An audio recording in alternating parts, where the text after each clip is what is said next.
You're just the free babysitter, Marianne. You don't get to make decisions about my children's future."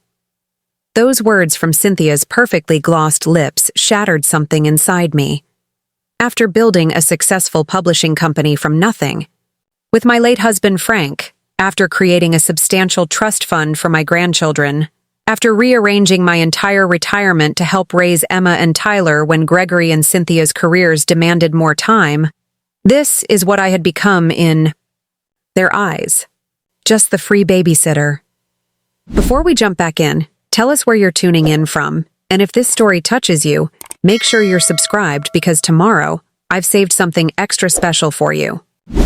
I stood frozen in their gleaming kitchen, sunlight reflecting off the imported marble countertops they'd insisted were essential during last year's renovation. The brochure for the Arts Academy I thought Emma would love hung limply from my fingers.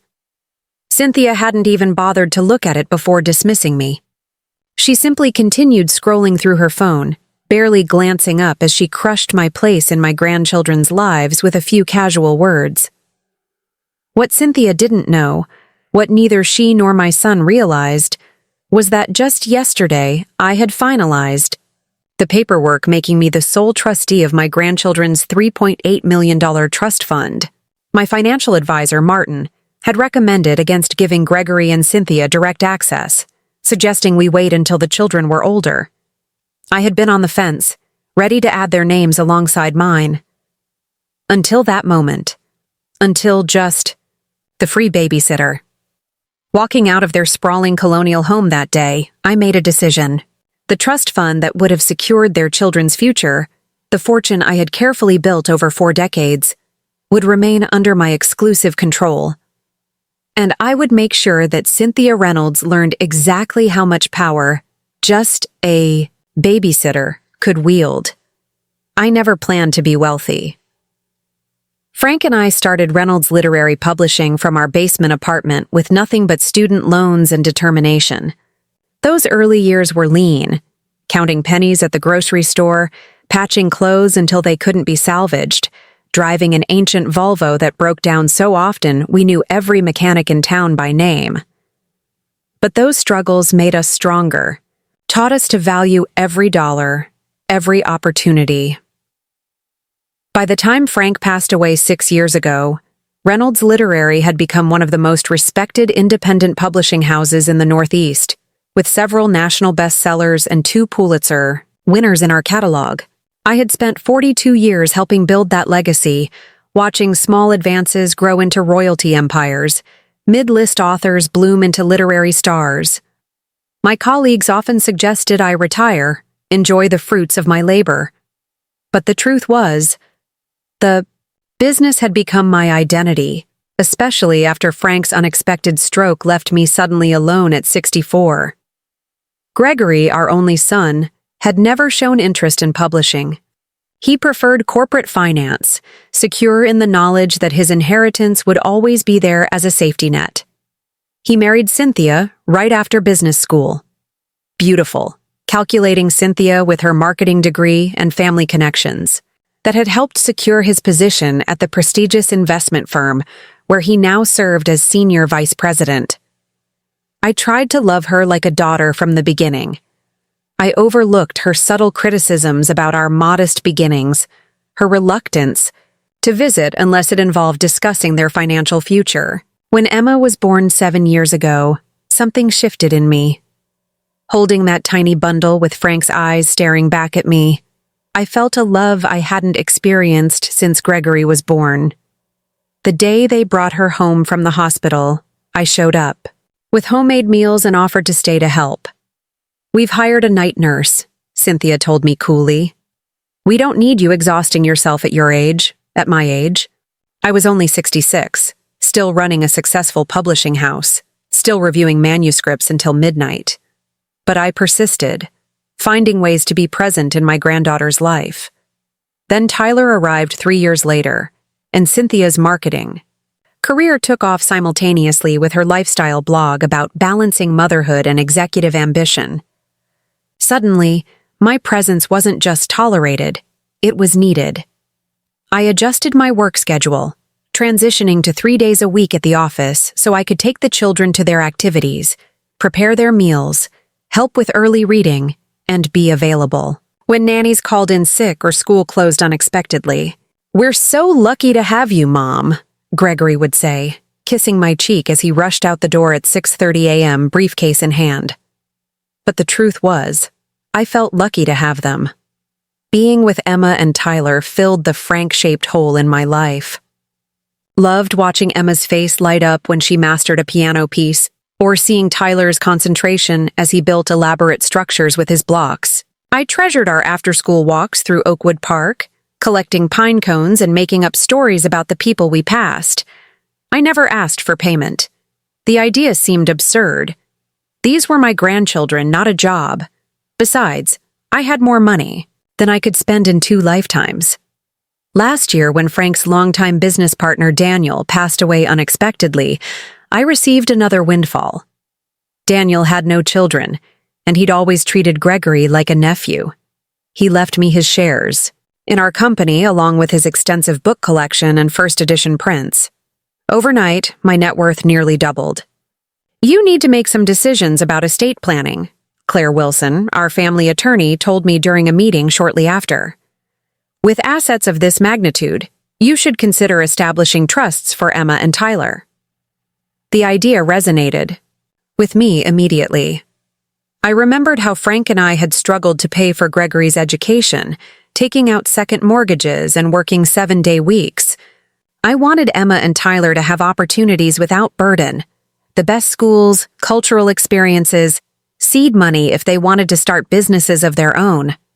I worked with Claire and Martin for months, establishing a trust that would support my grandchildren through every stage of life while encouraging responsibility. The structure was thoughtful. Funds for education available immediately, larger distributions at ages 25, 30, and 35, with provisions for healthcare, housing, and entrepreneurship. "What about Gregory and Cynthia?" Claire asked during one meeting. "Will they be co-trustees?" I hesitated. Let me think about it. The truth was, I had concerns. Cynthia's spending habits worried me. The luxury SUV traded in every 2 years, the designer wardrobes, the spontaneous first-class vacations to create content for her lifestyle brand. Gregory wasn't much better, always chasing status symbols rather than building something lasting. I feared the temptation of millions sitting in an account they controlled might prove too strong. Still, they were the children's parents. I had nearly convinced myself to add their names when everything changed.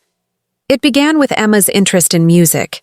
During our afternoons together, I noticed how she gravitated toward the baby grand piano in my living room, picking out melodies and beaming with pride when she played something recognizable. One day, I found a renowned arts academy with an exceptional music program that seemed perfect for her budding talent. "I think Emma has real potential," I told Cynthia that fateful afternoon, extending the brochure. "This program could, you're just the free babysitter, Marianne," Cynthia cut in, her eyes never leaving her phone screen. "You don't get to make decisions about my children's future. Just the free babysitter. 5 decades of life experience, a successful business career, and the deep love only a grandmother could offer. Reduced to just the free babysitter." I didn't argue. I didn't cry. I simply placed the brochure on the counter, kissed my grandchildren goodbye, and walked out the door. The next morning I called Claire. "I've made my decision," I told her. "I'll be the sole trustee of the Children's Trust. Neither Gregory nor Cynthia will have access to the funds." "Are you certain?" Claire asked, concern evident in her voice. "This might create tension in the family." "I'm certain," I replied, my voice steady. "The money is for Emma and Tyler's future, not for their parents' lifestyle." I didn't tell Gregory or Cynthia about the trust fund. I had planned to surprise them with the news at Christmas, presenting it as a gift for the children's future. Now, I decided to keep it private.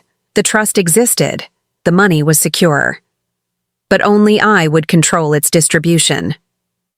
Life continued as usual for several weeks. I still cared for the children 3 days a week, still prepared their favorite meals, still helped Emma practice piano, and Tyler build increasingly complex block structures. But something had changed inside me.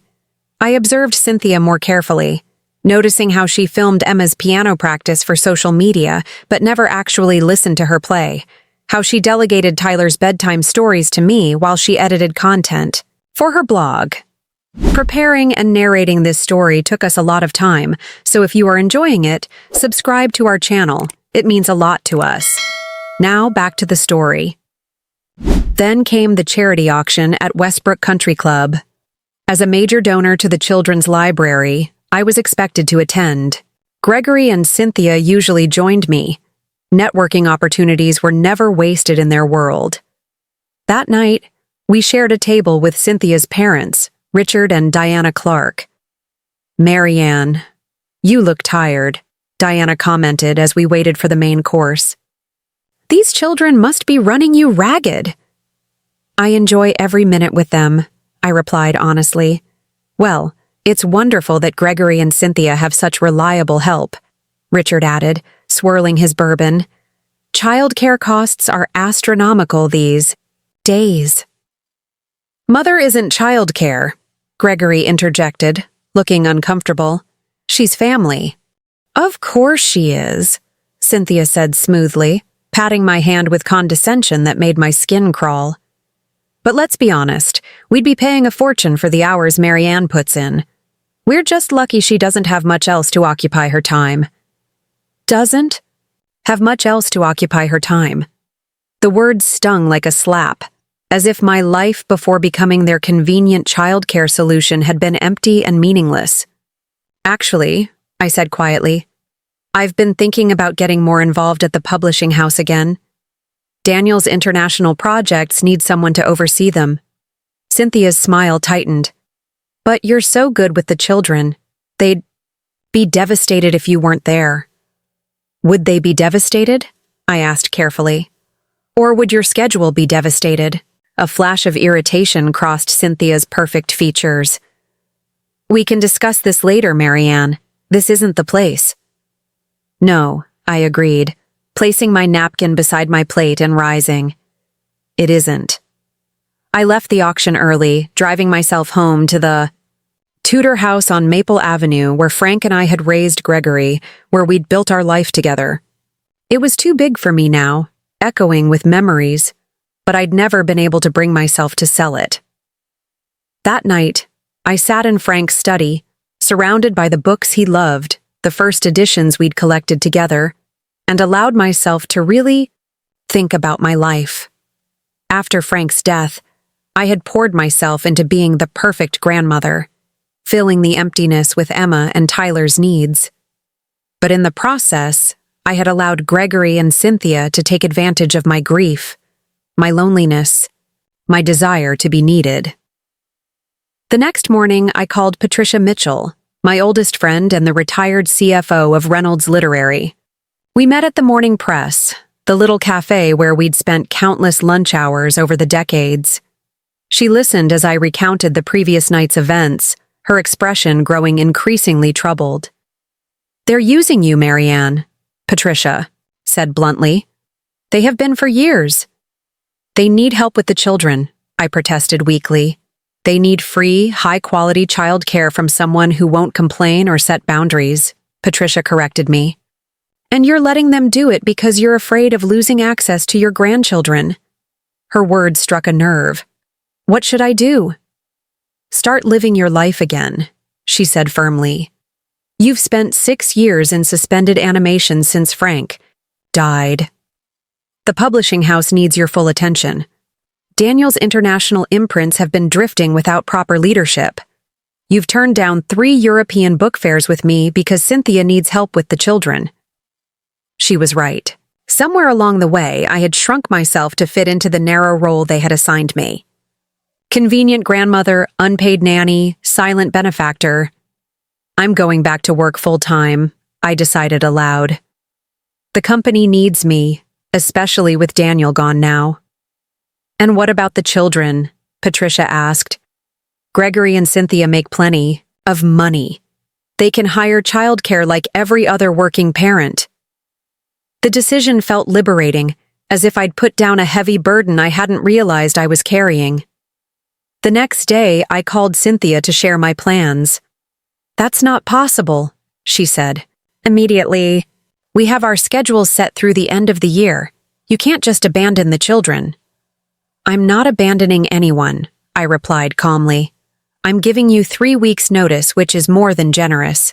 I'm sure you can find excellent childcare in that time." "This is so irresponsible, Marianne," Cynthia snapped. "We depend on you." "Yes," I said quietly. "You do."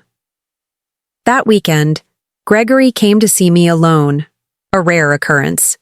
He found me in my home office reviewing international publishing contracts that had been neglected during my years of reduced involvement at Reynolds Literary. "Mom, what's going on?" he asked, his expression troubled. "Cynthia says you're refusing to help with the kids anymore." "I'm not refusing to help," I corrected him. "I'm returning to my role as CEO of the company your father and I built. I've neglected it too long." "But what about Emma and Tyler? They need you. They need quality care, which you and Cynthia can easily afford to provide." Gregory ran a hand through his dark hair, a gesture so like his father's it made my heart ache. "Is this about money? Do you want us to pay you?" The question stunned me. "No, Gregory. This is about respect. This is about acknowledging that I have value beyond free childcare." "Of course you have value, Mom. We've always appreciated everything you do." "Have you?" I asked softly.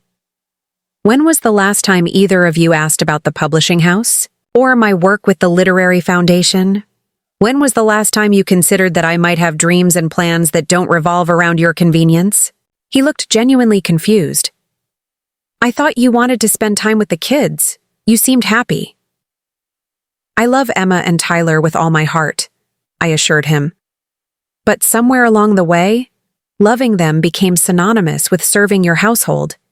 That stops now." Gregory left troubled, but I stood firm. Over the next few weeks, Cynthia cycled through emotions: anger, manipulation, guilt-tripping, and finally cold acceptance. They hired a nanny, a qualified young woman named Sophia, who came with excellent references. I made the transition as smooth as possible for the children's sake, explaining that Grandma had important work to do, but would still see them often for special outings and family dinners. I returned to Reynolds Literary full-time, throwing myself into the work Frank and I had loved. The company had drifted somewhat during my years of reduced involvement, but with renewed focus, I began steering it back to profitability. I also took over Daniel's position overseeing our international imprints, reviewing foreign rights deals, and planning a long-overdue European tour. For the first time since Frank's death, I felt like myself again. Not just someone's mother or grandmother, but Marianne Reynolds, publisher and literary advocate in my own right. The first real test came 6 weeks later when Cynthia called on a Wednesday afternoon. "Tyler has a fever and Sophia has a family emergency. You need to come over." Not, "Could you please help us?" or "We're in a difficult situation." Just, "You need to come over." "I'm sorry, but I'm in a teleconference with our London office right now," I explained. "I can't leave." "This is your grandson we're talking about," Cynthia said incredulously. "Yes, and he has 2 capable parents. One of you will need to leave work early." The silence on the other end was deafening. Finally, Cynthia spoke, her voice tight with anger. "I have a client presentation I can't miss."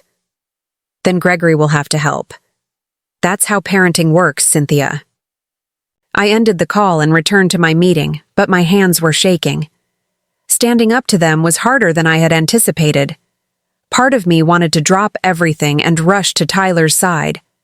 But I knew this boundary was necessary, not just for me, but ultimately for all of us.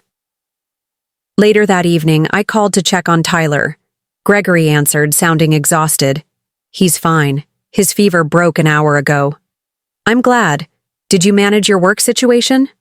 He sighed heavily. "I had to reschedule. A client meeting. Cynthia's furious."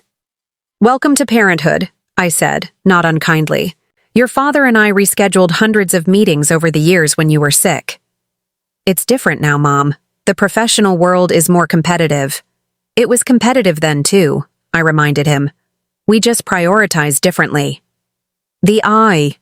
Conversation ended awkwardly, but I felt a small victory. For the first time, Gregory and Cynthia had been forced to make the kind of sacrifice parents have always made, putting their child's needs above their professional convenience. Over the following months, a new pattern emerged. I saw the children on weekends, taking them to museums, parks, and special events. I attended their school performances and recitals. But I was no longer at their beck and call, no longer the default solution to every childcare crisis. Cynthia's resentment was palpable. Gone was the pretense of treating me like family. At gatherings, her responses to me were clipped and cold. She scheduled family events without consulting my availability, then expressed exaggerated disappointment when I couldn't attend. The car. Children were so looking forward to seeing you, she would say within their hearing, manufacturing guilt with practiced precision. But I had broken free from that particular trap. I'm disappointed too. Next time, let's check calendars before setting a date.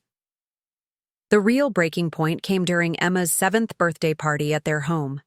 Cynthia had arranged an elaborate celebration with a musical theme, complete with a piano-shaped cake and a string quartet performance.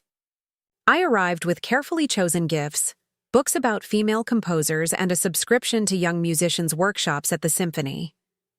After the children had moved to the backyard for games, I overheard Cynthia speaking to her mother in the kitchen. It's actually better this way, she was saying. Marianne was getting too involved, confusing the children about who was really raising them. Now they understand she's just an occasional visitor in their lives. Still, Diana replied, the free childcare was certainly convenient. Have you considered having a frank conversation about financial support instead? With her resources, she could easily pay for full-time help. We've discussed it, Cynthia admitted. Gregory thinks we should approach her about setting up trust funds for the children's education. With what she's worth now after Daniel's death, she could easily set aside a few million without feeling it. I stood frozen in the hallway, the punch cup in my hand suddenly heavy. They were discussing my money, the money Frank and I had worked decades to build, the money I had already committed to Emma and Tyler's future, as if it were community, property, as if they had any right to direct its allocation. What hurt most wasn't the presumption about my wealth. It was the casual dismissal of my role in my grandchildren's lives. Just an occasional visitor. After all the hours, all the love, all the silent support I had provided, I had been reduced to an ATM with a grandmother's face. I placed the cup on a side table and walked out the front door without saying goodbye. In my car, I pulled out my phone and called Claire Wilson. I need to make changes to the trust, I said without preamble. Significant ones. Claire was silent for a moment after I explained what I'd overheard. Marianne, are you certain you want to do this? Changing the trust structure now could have long-lasting implications for your relationship with Gregory? My relationship with... My son changed the moment he and Cynthia decided I was nothing more than convenient childcare and a potential source of funding. I replied, my voice steadier than I felt. The trust was created out of love, not obligation. If they see me only as a financial resource, then I need to reevaluate how that resource is managed. What specifically do you want to change? Claire asked, her tone carefully professional. I want full discretionary control, I said firmly. No automatic distributions at specific ages. Every disbursement will require my approval or, after my death, approval from an independent trustee committee, not Gregory or Cynthia. That's a significant modification, Claire cautioned. The children won't receive funds automatically even when they're adults. They'll receive what they need when they need it for education, healthcare, reasonable living expenses. But I want to ensure the money supports their growth, not their parents' expectations or lifestyle. By the time I hung up, the sun was setting, casting long shadows across my dashboard. My phone showed 6 missed calls from Gregory. I turned it off and drove home. The following Monday, I met with Claire and Martin to formalize the changes. Restructured the trust completely, adding provisions I hadn't initially considered necessary.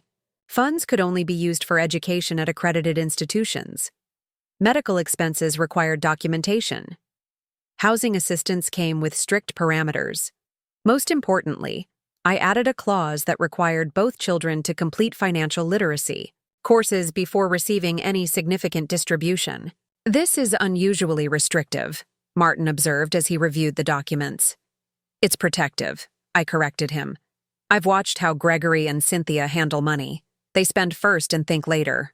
I won't let Emma and Tyler inherit that approach." As I signed the final papers, I felt a weight lift from my shoulders. The money was secure. Whatever happened between me and my son's family, the children would be provided for, on my terms. Gregory showed up at my office later that week, unannounced.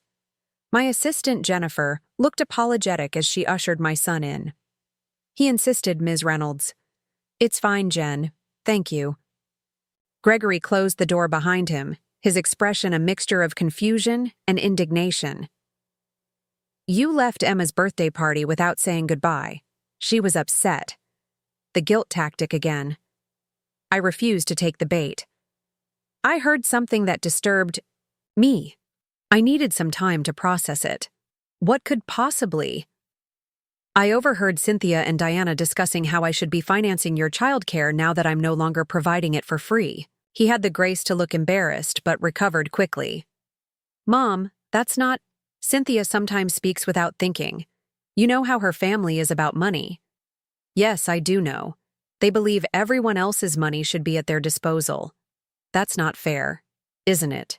When was the last time either of you asked about my well-being rather than what I could do for you? When was the last time you considered that I might have needs of my own?" Gregory ran a hand through his hair, that familiar gesture that reminded me so much of Frank. "Look, we've been under a lot of pressure. Cynthia's up for creative director at her agency. I've got the Eastland portfolio. The kids have their activities. We're just trying to keep everything afloat. And you assumed I would always be there to fill the gaps. You're their grandmother. We thought you wanted to be involved." "There's a difference between being involved and being exploited, Gregory." The words hung between us, sharp and undeniable.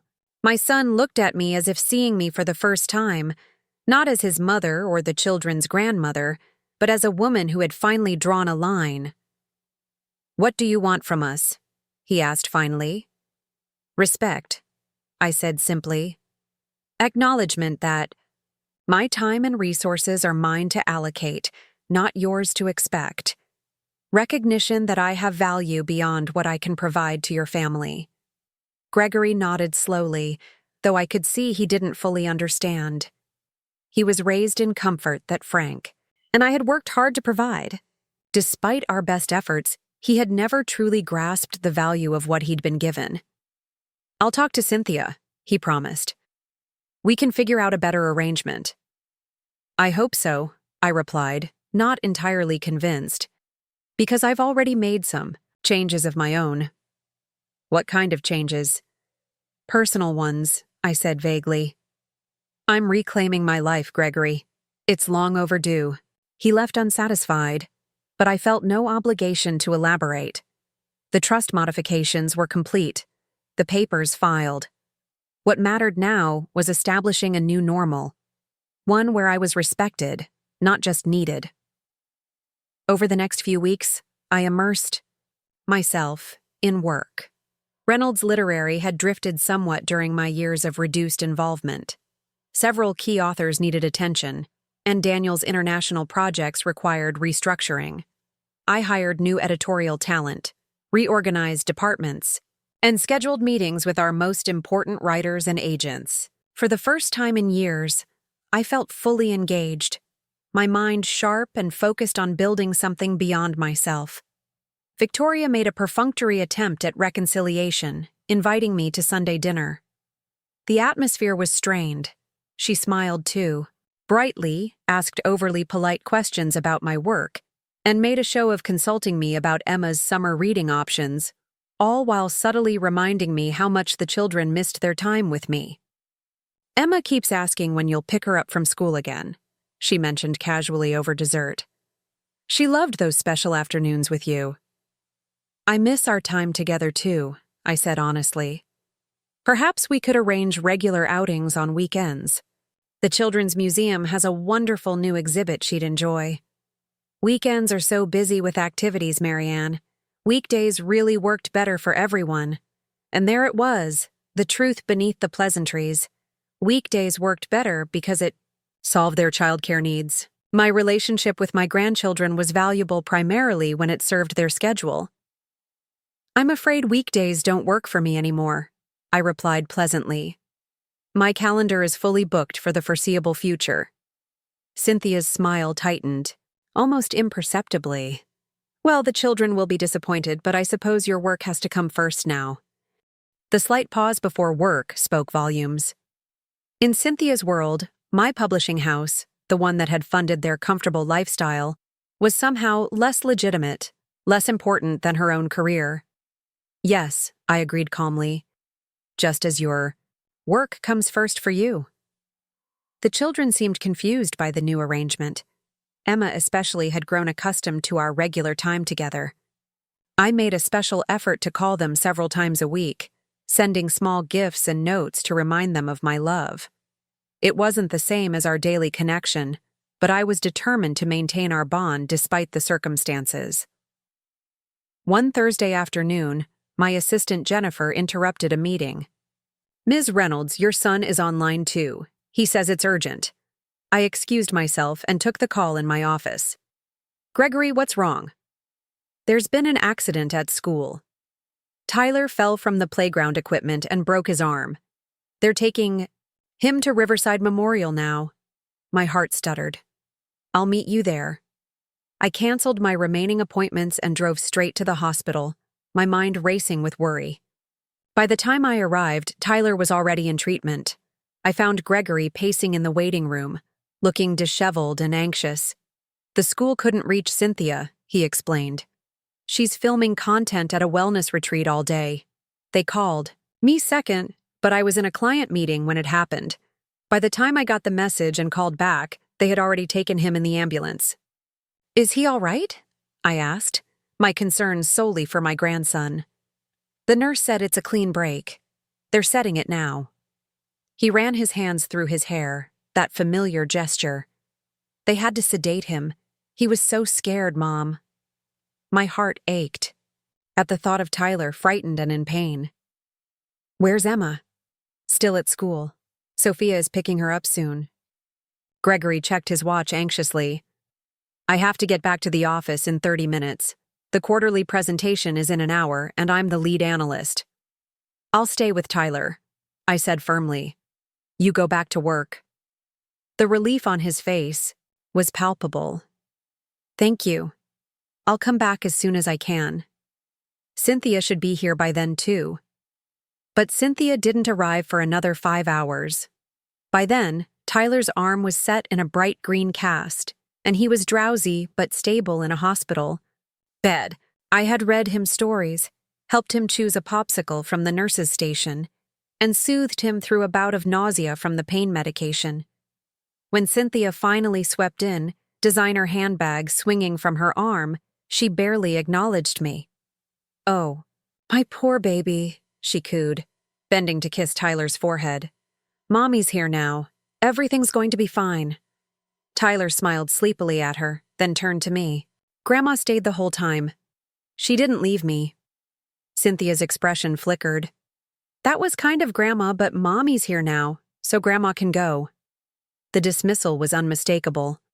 I gathered my purse and jacket, leaned down to kiss Tyler's cheek, and promised to call him the next day. As I turned to leave, Cynthia followed me into the hallway. "Thank you for covering until I could get here," she said, her tone making it clear this was a mere formality.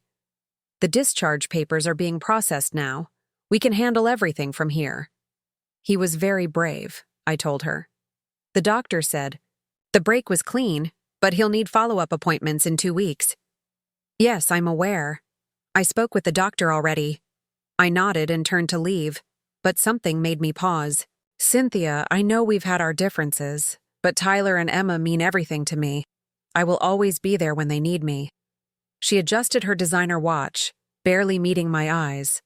Of course, family should help family when it's convenient. Barb was deliberate, throwing my workplace commitments back at me. I chose not to engage.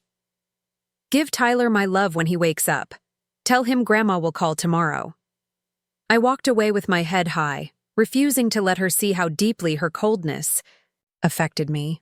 In the parking garage, I finally allowed myself a moment of weakness, resting my forehead against the steering wheel as tears threatened. This was the cost of reclaiming my dignity, a growing distance from the grandchildren I adored. Was it worth it? The question haunted me as I drove home through the evening traffic. The next morning, I sent a basket of toys and books to Tyler's room and called to check on him. Gregory answered, sounding exhausted. He's doing better. They're discharging him this afternoon. I'd be happy to help with his care, I offered. I could rearrange some meetings. Cynthia's taken the rest of the week off, Gregory interrupted. And her mother is coming to stay with us for a few days. Diana Clark would be helping instead of me. The message couldn't have been clearer. They were closing ranks, shutting me out. I see, I said carefully. Please let Tyler know I called. I'll send over some games that might entertain him while he's recovering. Thanks, Mom. Gregory hesitated. Look, about yesterday, I appreciate you stepping in. I don't know what we would have done if you hadn't been available. I'll always be there for emergencies, Gregory. Always. After we hung up, I sat at my desk, staring out at the city skyline. The distance between me and my son's family was widening by the day. It wasn't what I wanted, but I couldn't see another path forward. Returning to the role of convenient grandmother, unpaid nanny, would mean surrendering my self-respect. Yet standing my ground meant limited access to the children I loved. The weeks that followed settled into an uneasy pattern. Cynthia orchestrated family gatherings with military precision, scheduling them at times that often conflicted with my work commitments, then expressing exaggerated disappointment when I couldn't attend. Gregory made occasional attempts at bridging the gap, but they were half-hearted at best, easily overridden by his wife's influence. My time with Emma and Tyler became increasingly structured and supervised. Gone were the spontaneous outings, the special moments, the private jokes. Cynthia or Sophia was always present, hovering, monitoring, cutting visits short for various reasons. Then came the phone call that changed everything once again. Marianne. Claire Wilson's voice was uncharacteristically hesitant. We may have a situation. Gregory has been making inquiries about trust funds in your name. My blood ran cold. What kind of inquiries? He contacted a colleague at another firm asking about the legal recourse for children whose grandparent establishes a trust, but then mentally declines and makes irrational changes to the arrangement. Mentally declines? I repeated, stunned. Is he suggesting I'm incompetent? He hasn't filed anything officially, Claire assured me. But the questions he's asking suggest he might be considering a challenge to your capacity as trustee. I thought, you should know. After I hung up, I sat in stunned silence. Gregory, my son, my only child, was actively exploring ways to wrest control of the trust fund from me under the guise of cognitive decline. The betrayal cut deeper than I could have imagined. That evening, I called my sister Elaine. Unlike me, Elaine had always seen Gregory and Cynthia clearly, without the rose-colored glasses of maternal love. They're desperate, she said after I explained the situation. They've realized you won't be manipulated back into providing free childcare, and now they're afraid the money is slipping away too. He's my son, I said, my voice breaking. How could he even consider declaring me incompetent? Because Cynthia is pushing him, Elaine replied bluntly. And because he's never had to work for anything the way you and Frank did, he assumes wealth is his birthright. What should I do? Protect yourself, she advised firmly. Get full neurological and psychological evaluations documenting your cognitive health. Update your will and other documents. And most importantly, stop hoping they'll suddenly appreciate you. They've shown you who they are. Believe them. The next morning, I called Dr. Sarah Bennett, our family physician for over 20 years. I explained the situation without emotion, requesting the most comprehensive cognitive assessment available. "This is ridiculous, Marianne," she said, clearly offended on my behalf. "I've known you for decades. You're sharper than most of my patients half your age." "Nevertheless, I need documentation," I insisted. "Thorough, unimpeachable proof of my mental capacity." Over the next 2 weeks, I underwent extensive testing, neurological exams, cognitive assessments, psychological evaluations, all confirming what I already knew. I was perfectly competent, functioning at an exceptionally high level for my age, or any age. Dr. Bennett compiled the results in a detailed report. "This should put any questions to rest," she assured me. "If Gregory pursues this, he'll be laughed out of court." I thanked her, then asked the question that had been weighing on me. "Sarah, you've known Gregory since he was a child. Did I fail him somehow? Did I raise him to be this?" The doctor's expression softened with compassion. "You and Frank were exemplary parents, Marianne. You gave him values, opportunities, boundaries. But ultimately, we all make our own choices. Gregory is making his now, influenced by greed and a wife whose value system is different from yours." Her diplomatic phrasing almost made me smile.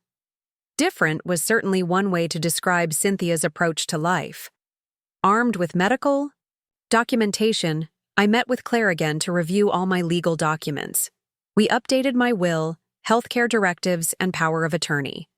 I removed Gregory as my healthcare proxy, designating Elaine instead. It felt like severing a limb, but I could no longer trust my son to act in my best interests. "There's something else I'd like to do," I told Claire as we wrapped up. "I want to establish a new foundation in Frank's name, something focused on literary education for underserved communities." Claire raised an eyebrow. "Any specific reason?" "I've been thinking about what went wrong with Gregory," I explained. "Frank and I gave him everything, but perhaps we sheltered him too much from the realities of building success. He never understood the value of books, of ideas, because he never had to work for access to them." We spent the next hour outlining the Frank Reynolds Foundation for Literary Arts. The irony wasn't lost on me, creating a foundation to teach other children the lessons my own son had failed to learn. That evening, as I was preparing to leave the office, Jennifer appeared at my door.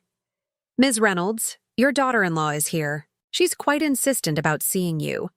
Cynthia rarely visited my office. Whatever had brought her here must be significant. Send her in, Jennifer." Cynthia swept in, wearing an impeccably tailored suit, her expression a careful mask of concern. "Marianne, I hope I'm not interrupting anything important." "Not at all," I replied pleasantly. "What brings you here?" She settled into a chair, arranging herself carefully. "We're worried about you. Working such long hours at your age can't be healthy. Gregory and I think it might be time for you to consider stepping back, enjoying your retirement." The audacity was breathtaking. First, Gregory explored having me declared incompetent, and now Cynthia was here suggesting I retire, conveniently, freeing me to resume childcare duties while relinquishing control of my assets. "How thoughtful," I said, my tone neutral. "But I'm quite healthy and enjoying my work."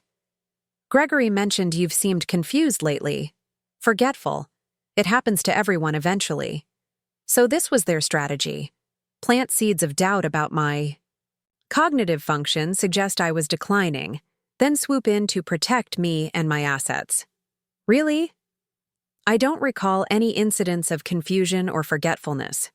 Perhaps Gregory could refresh my memory with specific examples. Cynthia shifted uncomfortably. It's not about specific incidents. It's an overall pattern that concerns us. The way you abruptly withdrew from the children's lives, these sudden changes to your work schedule, your emotional outbursts. Emotional outbursts? You mean my objection to being called just the free babysitter? Or perhaps my disappointment at learning my son and his wife see me primarily as a source of free childcare and financial support? Her carefully composed expression flickered. You're twisting my words. No, Cynthia. I'm finally seeing them clearly. I opened my desk drawer and removed a large envelope, sliding it across the desk. This contains comprehensive neurological and psychological evaluations conducted over the past 2 weeks. You'll find I'm operating at full cognitive capacity with no signs of decline whatsoever. I've already provided copies to my attorney. The color drained from Cynthia's face. You think we're trying to— I know exactly what you're trying to do, I interrupted calmly. And it won't work. Now, was there anything else you wanted to discuss? She stood abruptly, smoothing her skirt with trembling hands. The children miss you. Emma keeps asking why you don't visit anymore. The mention of Emma sent a pang through my heart, but I recognized the manipulation tactic. I have attempted to schedule visits repeatedly. You've denied or restricted every request. If the children miss me, perhaps you should reconsider your approach. You're the one who abandoned your commitments to them, Cynthia replied, her composure cracking. You chose your business over your own grandchildren. I chose self-respect. I corrected her. I chose not to be exploited by the very people who should value me most, and that choice seems to have revealed exactly how much, or how little, my presence was actually valued. Cynthia gathered her designer purse, her jaw tight with anger. This isn't over, Marianne. On that, we agreed. After Cynthia left, I sat motionless, staring at the family photo on my desk. Gregory, Cynthia, Emma, and Tyler at last year's Thanksgiving celebration. Despite everything, they were still my family. The children were innocent in all this, caught in the crossfire of adult conflicts and expectations. I picked up the phone and called Martin. I need to make another adjustment to the trust, I said when he answered. I want to ensure the children can access funds for education regardless of what happens between me and their parents. That's a significant change from your previous position, Martin observed carefully. The children shouldn't suffer because the adults in their lives can't behave decently toward one another, I replied. Set it up so educational expenses are paid directly to the institutions, not through Gregory or Cynthia. I'll draft the amendment right away. I hung up feeling marginally better. Whatever happened next, Emma and Tyler's educational futures were secure. It was something at least.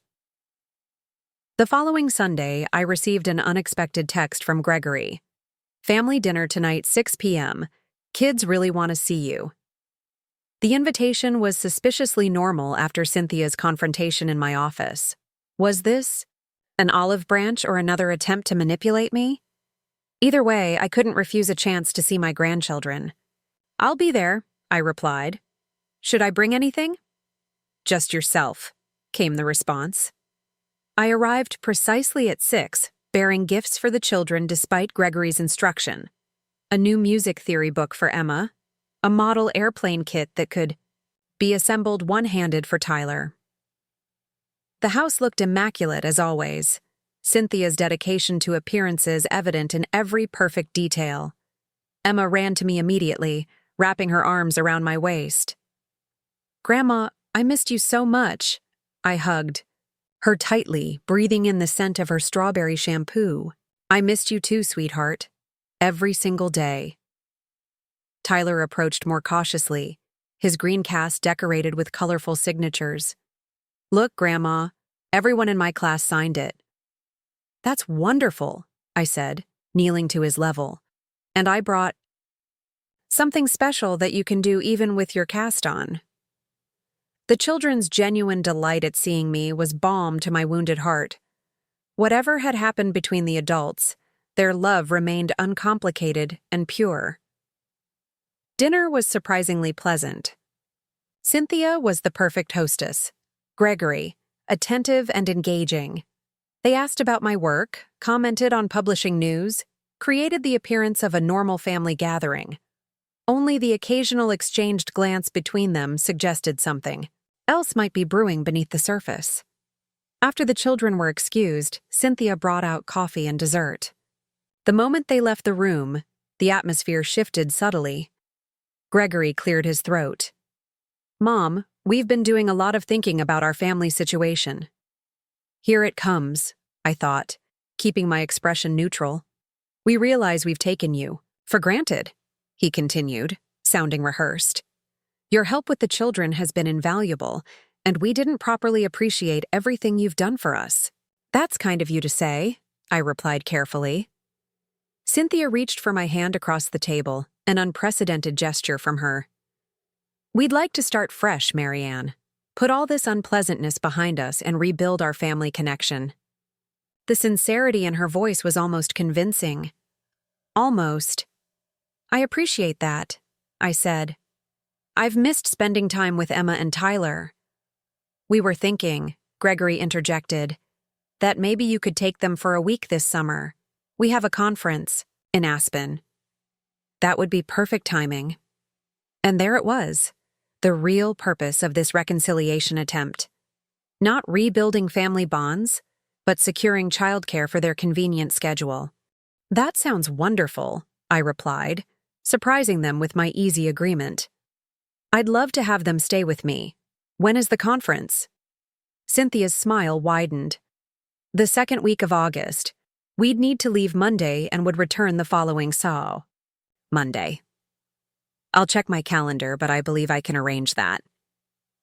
I took a deliberate sip of coffee, then added, "Though I may need to bring in some help on the days I have important meetings. I'm sure you understand I can't step away from work completely." A flicker of annoyance crossed Cynthia's features, quickly replaced by a tight smile. "Of course, your career is important." Again, that slight pause before acknowledging my work. "Some things never changed. Speaking of important matters," Gregory said, shifting gears smoothly.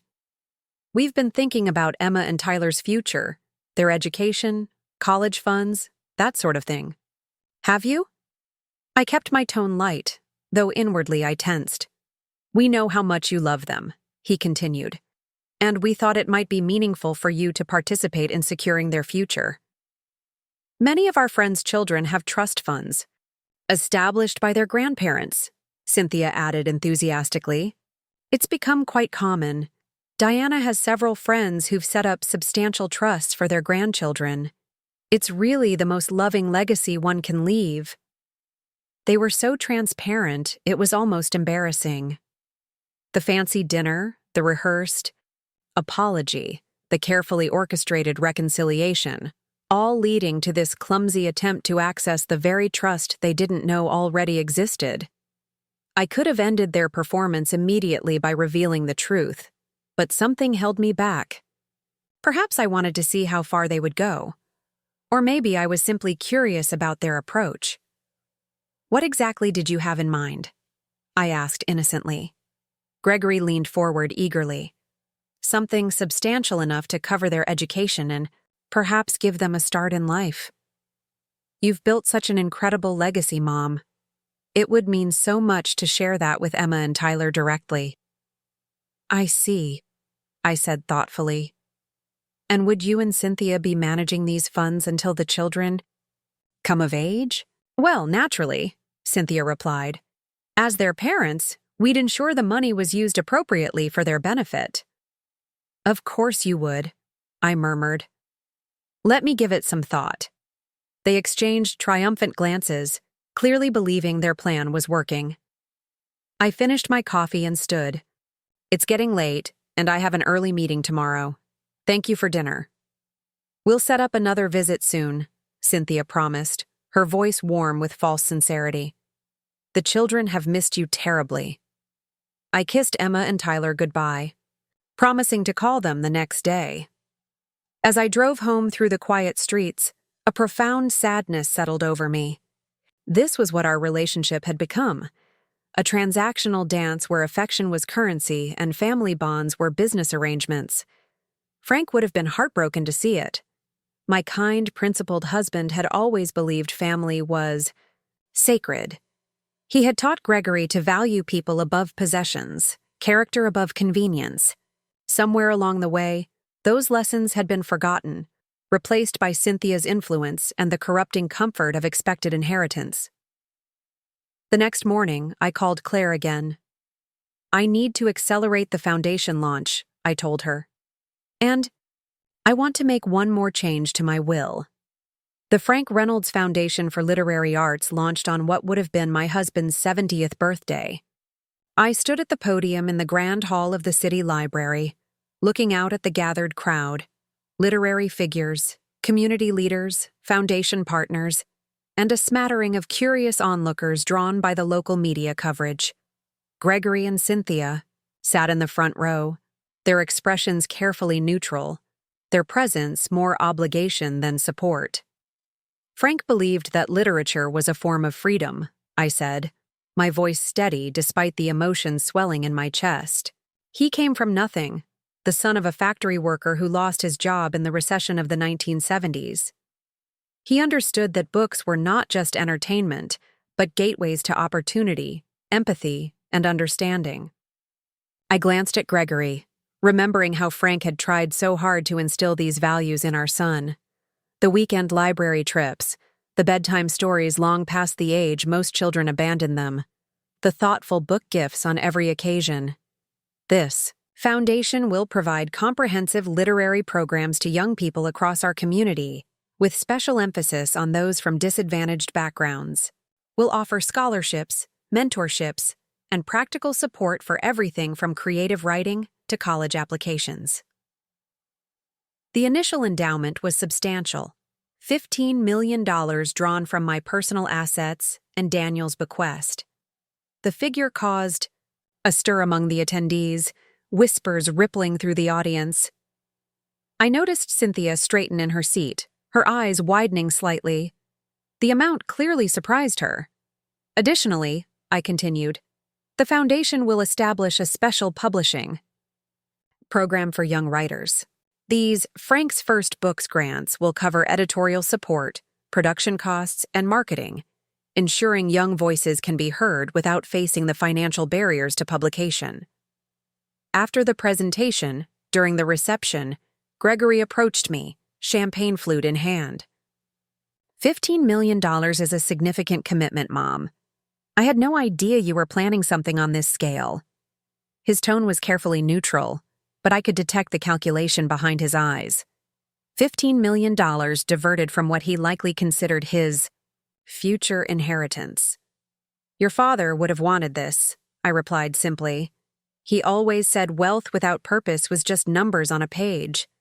Cynthia joined us, her smile tight. It's certainly generous, Marianne, though I wonder if perhaps consulting with family might have been appropriate for a decision of this magnitude. The audacity was breathtaking. I wasn't aware I needed family approval for philanthropic decisions, involving my own money, Cynthia. Before she could respond, we were interrupted by Patricia Chen, who had attended as both my friend and a foundation board member.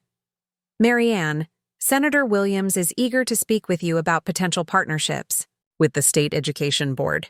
Of course, I excused myself gratefully, leaving Gregory and Cynthia to their champagne and calculations.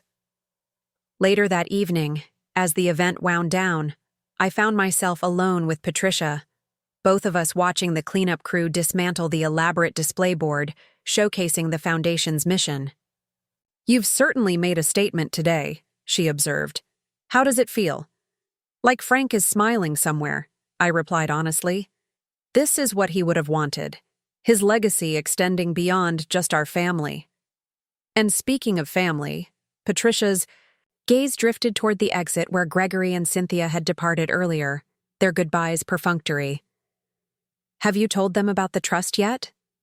No, I admitted, though they recently approached me about establishing one, ironically enough. Patricia raised an eyebrow. They asked you to create what already exists? They asked me to create what they believe doesn't exist, I corrected her. More specifically, they wanted me to establish a trust under their control, ostensibly for the children's benefit.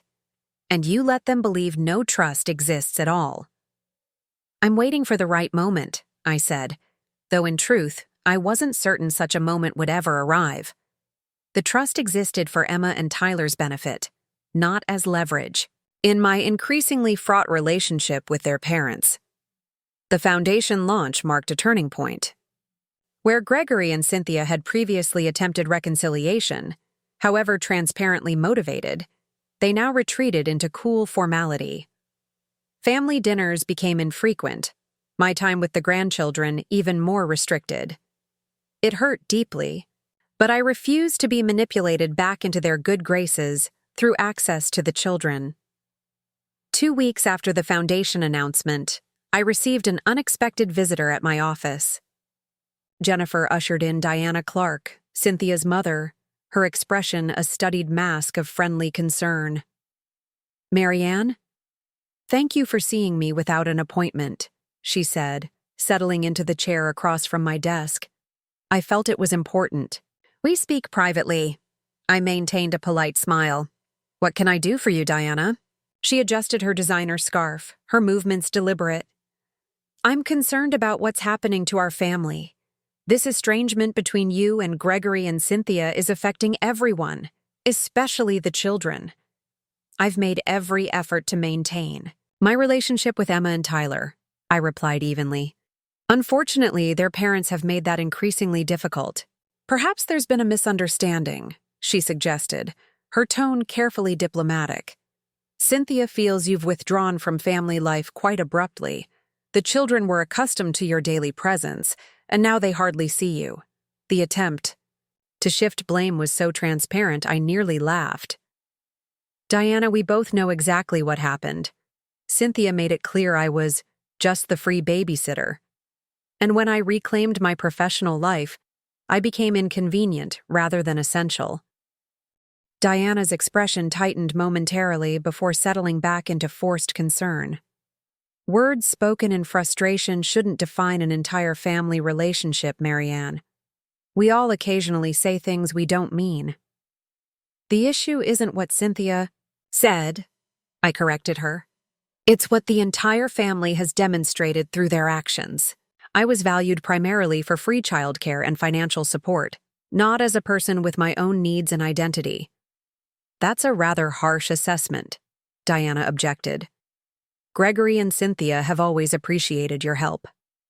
Appreciation and exploitation are not the same thing.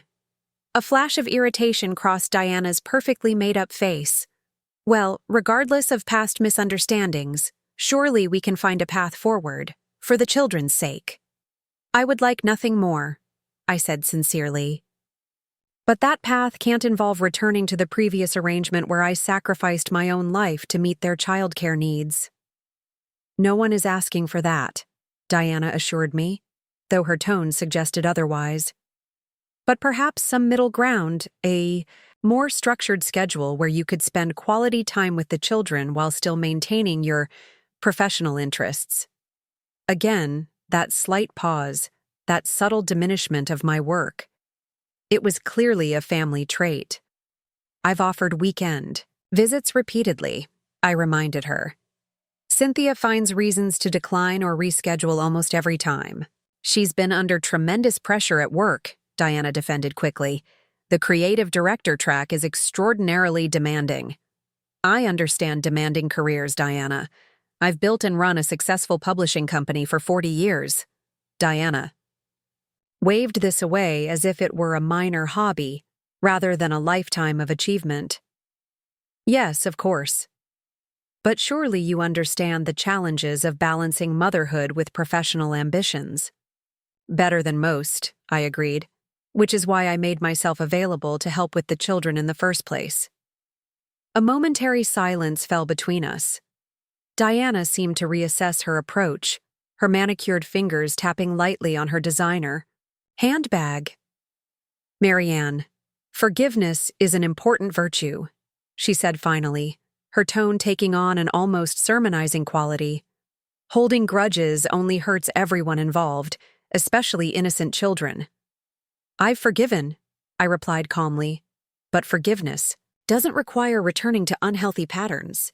I can forgive Cynthia's disrespect while still maintaining boundaries that protect my self-worth. Diana's facade of concern finally cracked. This literary foundation of yours, $15 million. Do you have any idea what that kind of money could have meant for Emma and Tyler's future? And there it was, the real reason for her visit. Not family reconciliation, but family funds. Emma and Tyler's futures are quite secure, I assured her, revealing nothing. Are they? Diana challenged. Because from where I sit, it looks like you're systematically diverting resources away from your own grandchildren to spite their parents. The accusation was so wildly unfair, it momentarily robbed me of speech. I had restructured my entire life to support those children, had already established a multi-million-dollar trust in their names, had protected that trust specifically to ensure their parents couldn't misuse it. I think we're done here, I said finally, rising from my chair. Any further discussions about my family relationships should include Gregory and Cynthia directly, not through intermediaries. Diana stood, smoothing her expensive slacks. You've changed, Marianne. Frank would be disappointed to see what you've become. Bitter, vengeful, putting your ego above your family's needs.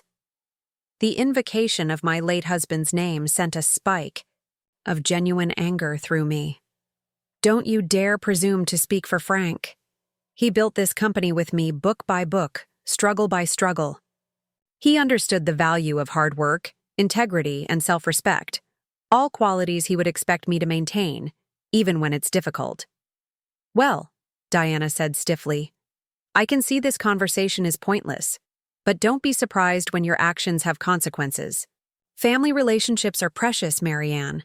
Once broken, they're not easily repaired. After she left, I sat in my office staring at the family photo still on my desk.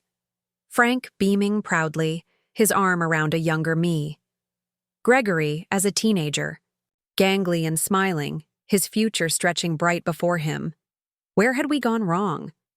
How had the values we worked so hard to instill been so thoroughly erased?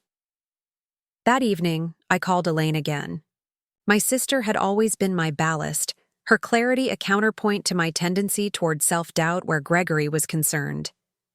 Diana Clark came to see me today, I told her after exchanging pleasantries.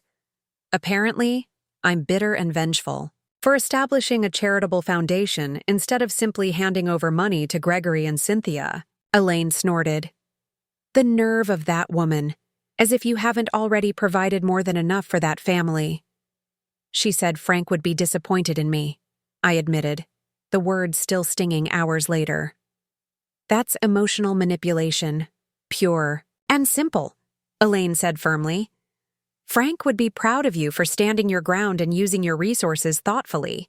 He'd be disappointed in Gregory for becoming so entitled, and in Cynthia for treating you like hired help.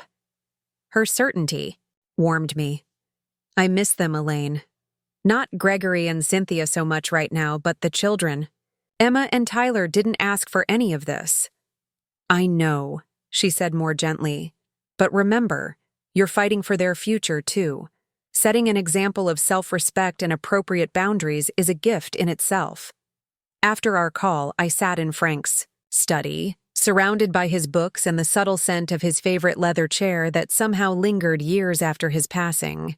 I pulled out our old photo albums, tracing my finger over images of Gregory as a child, gap-toothed and exuberant, riding his first bicycle, graduating elementary school, building sandcastles on our rare family vacations. Where did we lose him? Frank?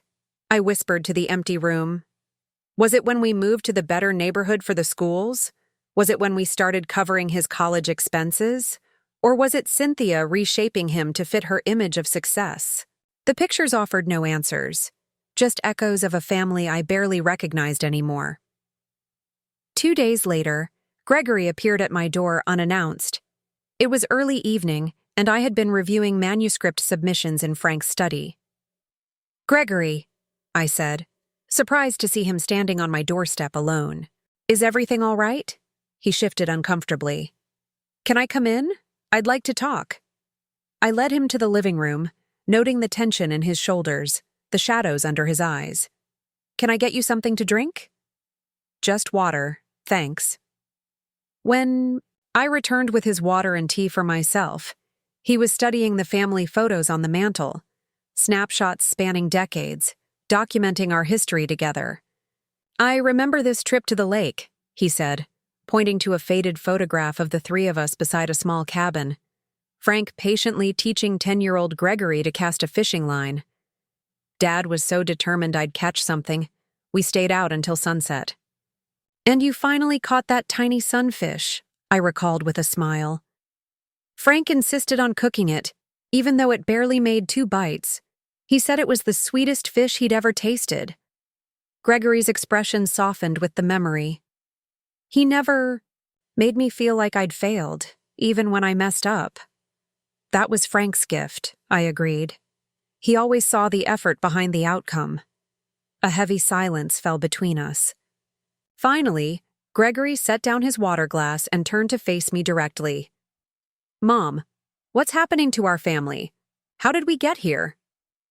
The question seemed genuine, lacking the calculation I'd grown accustomed to seeing in his interactions with me. For a moment, I glimpsed the son I remembered, thoughtful, sensitive, capable of reflection. "We're experiencing the consequences of choices made over time," I said carefully. "My choice to step back from being full-time childcare, your and Cynthia's. Choice to see that as abandonment rather than necessary self-care. Everyone's choice to prioritize convenience over connection." He flinched slightly at my candor. "Cynthia says you're punishing us for asserting normal parental authority, that you can't handle not being in control of the children's upbringing." "Is that what you believe?" I asked quietly. Gregory ran a hand through his hair, that familiar gesture. "I don't know what to believe anymore. Cynthia is convinced you've written us out of your will, that the foundation was created specifically to divert money away from us and the children." "And what do you think, Gregory?" He looked away, uncomfortable with direct questioning. I think maybe we've taken you for granted, expected too much." It was the closest thing to an admission of fault I'd heard from him in years. I felt a flicker of hope, quickly tempered by experience. Gregory had always been quick to acknowledge mistakes in the moment, but slow to actually change his behavior afterward. "Why are you here tonight?" I asked directly. "What prompted this visit?" He hesitated, seeming to choose his words carefully.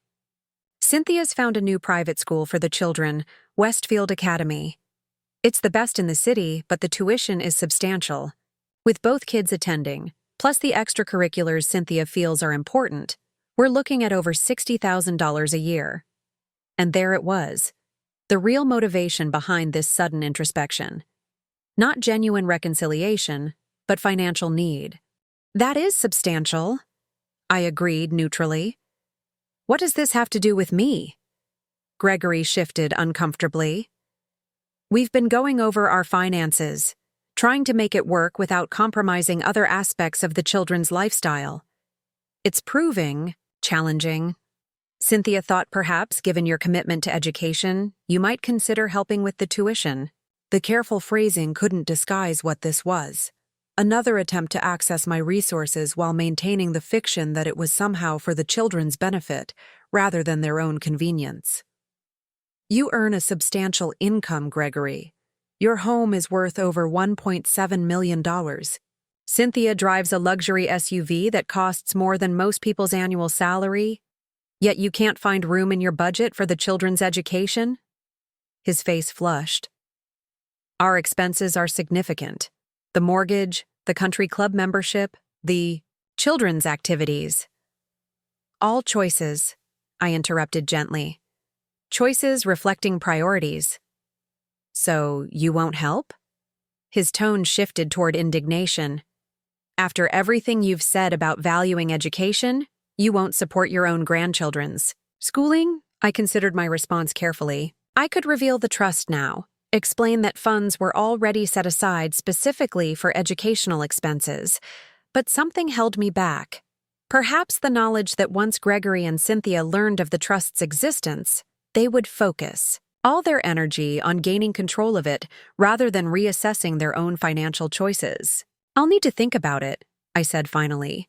Education is indeed important, but so is learning to live within one's means and make responsible financial decisions. Gregory stood abruptly. Right. Well, I've delivered the message. Cynthia said, "You'd refuse, that you're more interested in punishing us than helping Emma and Tyler." "This has never been about punishment, Gregory," I said sadly. "It's about respecting me as a person, not just a resource to be tapped when convenient." Walked to the door, pausing with his hand on the knob. "The school needs a decision by next Friday. The children's educational future is at stake."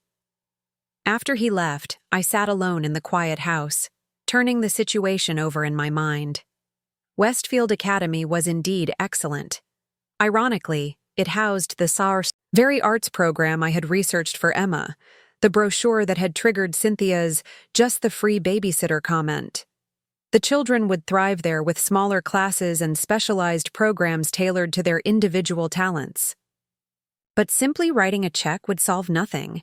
It would reinforce Gregory and Cynthia's belief that I existed to bail them out of financial constraints created by their own lifestyle choices. It would perpetuate the unhealthy dynamic I'd been working to change. The next morning, I called Martin Chen. "I'd like to activate the educational provision in the Children's Trust," I told him, "specifically for tuition at Westfield Academy." "Are you informing Gregory and Cynthia about the trust?" he asked.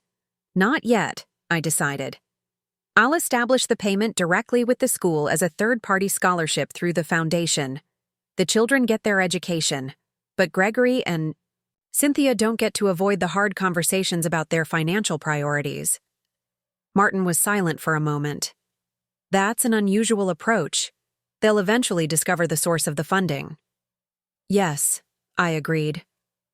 "But hopefully by then, they'll have gained some perspective on their own financial choices." Later that day, I visited Westfield Academy and met with Dr. Rebecca Morgan, the school's principal.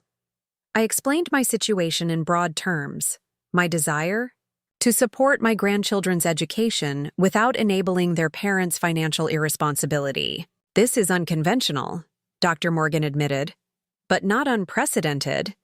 We've had other grandparents establish similar arrangements, particularly in cases of family business transitions or complex inheritance situations.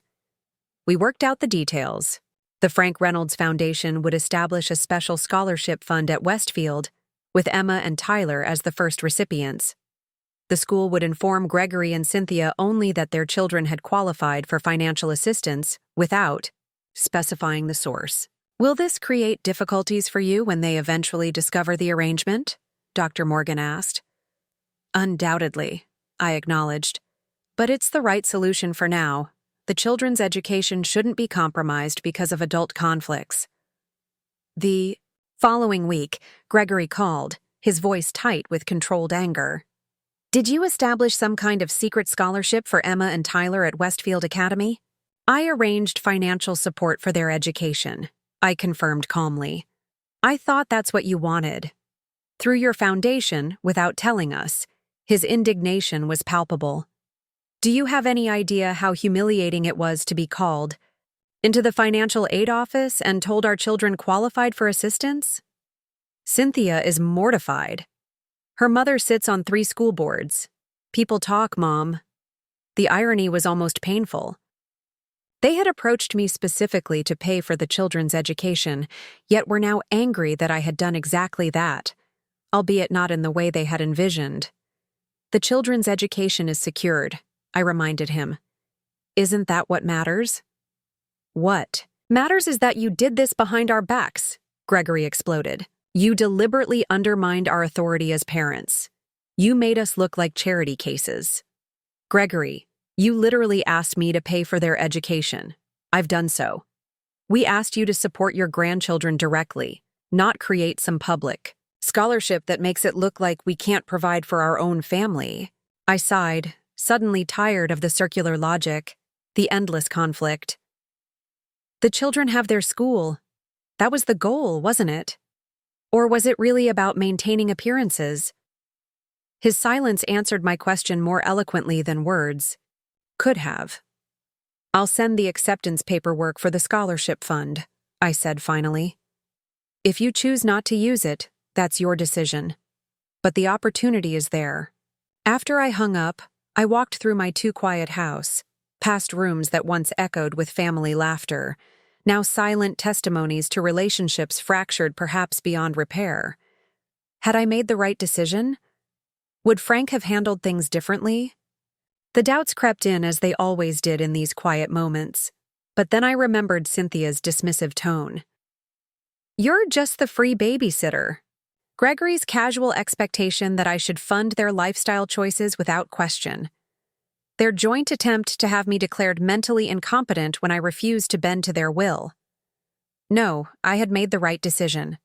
The only decision that maintained my dignity while still providing for the grandchildren I loved. 2 days later, I received a formal letter from Westfield Academy confirming Emma and Tyler's enrollment for the upcoming academic year. Whatever Gregory and Cynthia's personal feelings about the arrangement, they had accepted the scholarship. The children would get their education, even if family harmony remained elusive. That small victory gave me courage for what came next. The following Monday, I met with Claire and Martin to review all my financial arrangements. The trust for Emma and Tyler was secure, with rigorous protections ensuring the funds could only be used for their benefit. The foundation was established with clear governance and purpose. My will was updated to reflect my current wishes. There's one more thing, I told them, sliding a folder across the desk. I want to sell the house on Maple Avenue. Claire raised her eyebrows in surprise. You've lived there for over 35 years. It's too big for just me, I said, having finally made peace with the decision. Too full of memories. I'd like something smaller, perhaps closer to the water. Frank always wanted a place where he could watch the sunrise over the river. Are you sure this is the right time? Martin asked gently. With everything else happening in your family? I'm sure, I replied firmly. This isn't about Gregory or Cynthia. It's about me finally living the life Frank and I dreamed about for our retirement, the life we worked so hard to build. The decision felt right, a step toward reclaiming my own future, rather than remaining tethered to a past that no longer served me.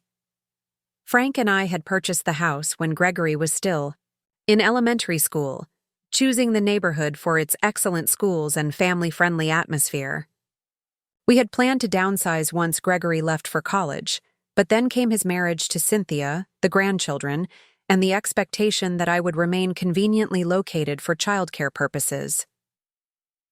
That evening, as I began the daunting task of sorting through 3 decades of accumulated possessions, I came across a small wooden box in Frank's study.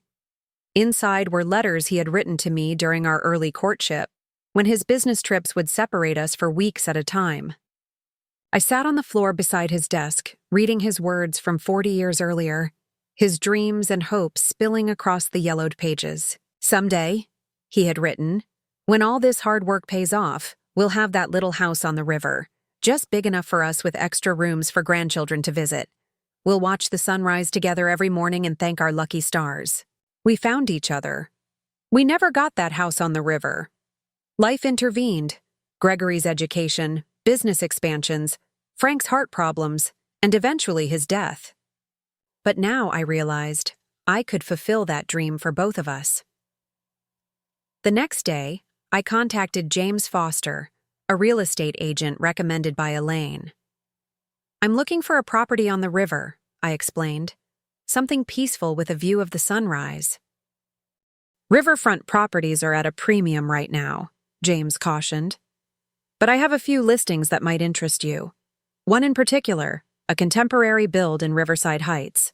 2 bedrooms, lots of natural light, and an east-facing deck. perfect for morning coffee. We arranged to view the property that weekend. The moment I stepped through the door, I felt a sense of rightness wash over me. Floor-to-ceiling windows framed a spectacular view of the water, morning light dancing across the gentle current. The open layout felt both spacious and intimate, with enough room for my essential belongings, but none of the echoing emptiness of my current home. "The master suite faces the water," James explained as he led me through. "You can literally wake up to the sunrise, and this second bedroom would be perfect for guests or grandchildren." I walked out onto the deck, feeling the gentle river breeze against my face. Frank would have loved this place. The clean lines, the connection to nature, the peace it exuded. "I'll take it," I decided, surprising even myself with the certainty in my voice. "Don't you want to think about it?" James asked, startled by my immediacy. "Perhaps get a second opinion from family?" "I've been thinking about it for 40 years, I replied with a smile. "And this decision is mine alone to make." The process moved quickly after that.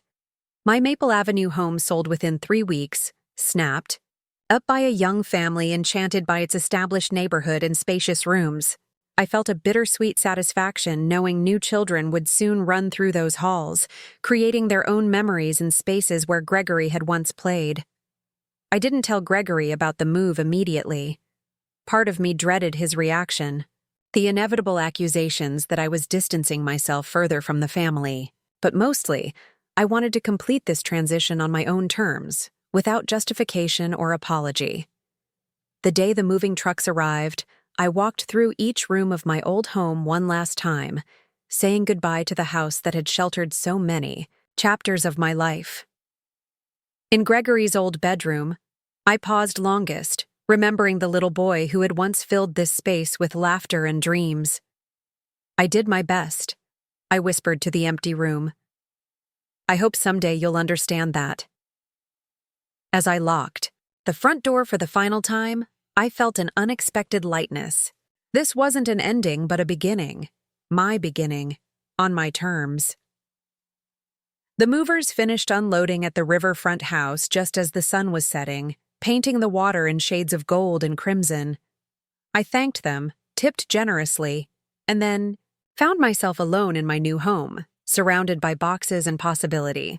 I opened a bottle of Frank's favorite wine, poured a single glass, and walked out onto the deck. "We finally got our riverside home, my love," I said to the deepening twilight. "Better late than never." That night, I slept better than I had in years, lulled by the gentle sound of water against the shore and the knowledge that I was at last exactly where I was meant to be. The next morning, I woke to witness my first sunrise from the master bedroom windows. As promised, the view was spectacular. Ribbons of pink and gold spreading across the water, heralding a new day, a new chapter. I was still admiring the view, coffee in hand, when my phone rang. Gregory's name flashed on the screen. It was time to tell him about the changes I'd made, not just to my living situation, but to my entire approach to life. It was time to be completely honest about the trust, the foundation, and my hopes for rebuilding our family relationship on healthier terms. Whether he would accept this new reality remained to be seen, but for the first time in years, I felt fully prepared to stand in my truth, regardless of the consequences. I took a deep breath and answered the call. "Mom, are you there?" Gregory's voice crackled through the phone, tinged with impatience. I took a steadying breath, watching the sunrise spread its golden fingers across the river. "Yes, I'm here.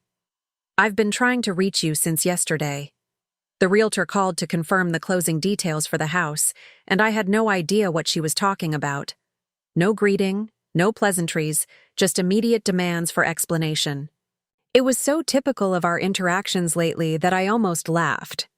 "I've already sold the house, Gregory. The closing was last week. I've moved." The silence that followed was weighted with shock. "You sold our family home without even mentioning it to me?" "It was my home," I corrected gently. "Purchased with money Frank and I earned together. You haven't lived there in nearly 20 years." But all our memories, all our history, how could you just dispose of it? The genuine hurt in his voice gave me pause. For all his recent behavior, Gregory had grown up in that house. It represented security and continuity during times of change. But it had become a mausoleum for me, filled with echoes of a family that no longer existed in the same form. Memories aren't in the walls, Gregory. They're in our hearts, in the photographs I've carefully preserved, in the stories we tell. I couldn't keep living surrounded by emptiness just to maintain a physical connection to the past. "Where are you?" he demanded. "Where have you moved to?" "I bought a place on Riverside Heights. It's smaller, more manageable. It suits my needs now." Riverside Heights? That's 30 minutes from us. There it was, the real concern, not my well-being or happiness, but the inconvenience to their schedule. "It is," I agreed calmly, "but it's where I want to be." "What about the children? Did you consider them at all in this decision? How are they supposed to visit you regularly when you're so far away?" I sighed, weariness washing over me. "Gregory, let's be honest. You and Cynthia have restricted my time with Emma and Tyler to carefully supervised visits for months now. The distance changes very little in practical terms." "That's not," he began, then stopped abruptly. After a moment, his tone shifted. "This isn't just about the house, is it? You're systematically cutting ties with all of us." "No," I said firmly. "I'm creating healthy boundaries. There's a significant difference." As I gazed at the sunrise painting the river in gold and crimson, a profound realization washed over me. I had been fighting so hard to make Gregory and Cynthia understand my perspective that I'd neglected to fully embrace my own truth. My worth wasn't dependent on their recognition. I didn't need their validation to live authentically. "Gregory," I said, my voice steady, "there's something you should know. The trust fund for Emma and Tyler exists. It's been established for over a year. It will provide for their education, healthcare, and a solid foundation for their futures, not as an inheritance to squander, but as a scaffold to build meaningful lives." His silence stretched so long I wondered if we'd been disconnected.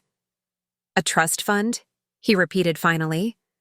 "All this time you've had a trust fund for them and you never told us?" I was waiting for the right moment, I admitted. A moment when it would be received as a gift of love rather than an expected entitlement. "And you think now is that moment?" The bitterness in his voice was palpable. "I think there may never be a perfect moment, Gregory. But they're your children, and you deserve to know that their future is secure. What you choose to do with that knowledge, whether you use it as another point of contention or as a bridge toward healing, is entirely up to you." In the background, I heard a child's voice, Emma calling for her father. The sound of my granddaughter, so close yet so distant, sent an ache through my heart. "I have to go," Gregory said abruptly. "Emma needs help with something." "Of course," I replied. "Give them both my love." After we hung up, I remained on the deck, watching boats glide down the river. I didn't regret my decision to tell Gregory about the trust, though I had no illusions about an immediate reconciliation. Real healing would take time, honesty, and willingness from all sides. 1 week later, to my surprise, I received a text message from Cynthia. "The children miss you. Would Saturday morning work for a visit to your new place?" It was the first overture that wasn't immediately followed by a request for childcare or financial assistance. A small step, but significant. When Saturday arrived, I watched from my deck as Gregory's car pulled into the driveway. Emma and Tyler tumbled out, eyes wide with curiosity about my new home. Cynthia followed more slowly, her expression guarded but not hostile. Gregory remained in the car, his hands gripping the steering wheel, not yet ready to cross this threshold. "Your house is right on the water," Tyler exclaimed, running toward the railing. "It's beautiful," Emma added quietly, her eyes taking in everything. "Is that a reading nook by the window?" "It is," I confirmed, "with your favorite authors already on the shelf." As the children explored, Cynthia stood awkwardly in the living room. "This is not what I expected." "What did you expect?" I asked. She gestured vaguely. "Something grander, I suppose." After the foundation announcement, "I never needed grand," I explained simply. "Just meaningful." She nodded slowly, a flicker of understanding crossing her face. For the first time, I felt she was actually seeing me, not as a convenient grandmother or a financial resource, but as a woman with her own dreams and desires. The road ahead would be long. Trust, once broken, rebuild slowly. But as I watched, Emma curl up in the reading nook with a book, as Tyler leaned against the railing counting boats with pure delight, I felt something I hadn't experienced in months. Hope. Sometimes words can shatter our world. Just the free babysitter had broken something inside me. But from those fragments, I had built something stronger, a life of my own choosing, boundaries that commanded respect, and perhaps, eventually, relationships based on genuine connection rather than convenience. Frank would have approved. After all, he always said the most important legacy we leave isn't money or property, but the courage to live truthfully, even when the truth comes with a cost. Up next, you've got 2 more standout stories right on your screen. If this one hits the mark, you won't want to pass these up. Just click and check them out. And don't forget to subscribe and turn on the notification bell so you don't miss any upload from us.